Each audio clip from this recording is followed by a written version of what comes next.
Разминка, расцяжка, харэаграфія і гэта далёка не ўвесь комплекс практыкаванняў. Першыя крокі на гімнастычным дыване дзяўчынкі робяць ва ўзросце 5 гадоў. Для трэнера гэты этап асабліва складаны і адказны. Да кожнага дзіцяці патрэбен свой падыход, і тут трэнер становіцца психологом. Это очень, конечно, тяжелая задача, потому что каждый ребенок по-своему воспринимает замечания тренера.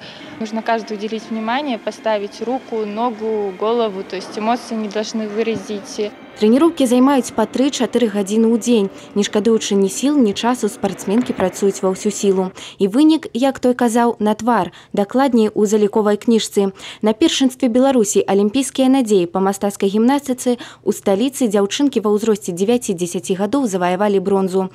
У спаборніцтвах узялі ўдзел больш за 10 каманд, скрозь боль і цярпенне. Для атлетак з Дюшар-Дынамо гэта новы ўзровень. Это очень значимые старты для нас, потому что девочки начинают только свой путь в этом возрасте. Мы попали в финал. Для нас тоже это было большое достижение для девочек. Изначально мы прошли в финал 5-ми, но уже непосредственно сами финалы девочки собрались и показали все, на что они были способны. Спаборніцтвы праходзілі як у групавых практыкаваннях, так і асабістым заліку. Вікторыя Пахальчук паспела паказаць сябе ў 2 напрамках. Не хапіла толькі малога да бронзы ў лічцы, зато ў групе ўсё атрымалася.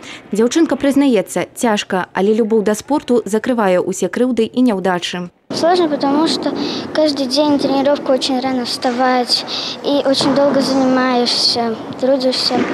Мне очень нравится этот спорт, он очень грациозный, очень красивый, изящный. Неверагодна прыгожы і разам з тым і неверагодна цяжкі. Як і ў любым відзе спорту, тут без паражэнняў не бывае перамог, а шлях да іх праходзіць праз слёзы і боль. Наперадзе ў гэтых дзяўчынак новыя рэспубліканскія турніры і магчымасць адкрыць новую старонку сваёй чэмпіёнскай гісторыі. Тацяна Ігнатавец, Олег Завадскі, Александр Сівіцкі, тэлерадыёкампанія «Брэст».